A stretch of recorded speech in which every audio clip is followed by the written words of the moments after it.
吳猛飽蚊。晉朝時候，有個孝子姓吳，名猛，字世雲，豫章分寧地方嘅人，而家江西修水縣，年僅8歲，服侍父母非常孝順。因為家裏面貧窮，所以床上面冇蚊帳。到咗夏天夜晚嘅時候，蚊蟲好多，嗡嗡嗡嘅飛嚟飛去，叮喺吳猛嘅身上面。佢任憑蚊蟲飽吸自己嘅血液，亦唔用手去驅趕佢哋。喺佢幼小純真嘅心裏面，認為只要讓蚊吸飽咗血，佢哋就唔會去叮咬佢嘅父母。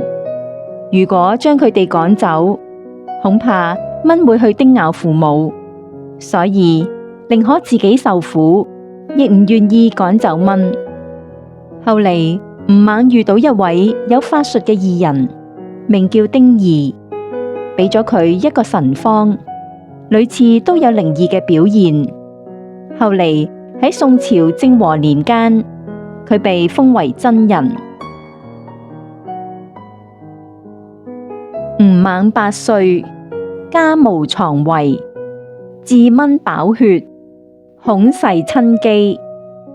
吳猛，字世雲，豫章分寧人，年8歲，侍親至孝，家極貧寒，榻無圍帳，每當夏夜，任蚊專敷，自渠敷血滋飽，雖多，不敢驅之，唯恐其去己而逝親也。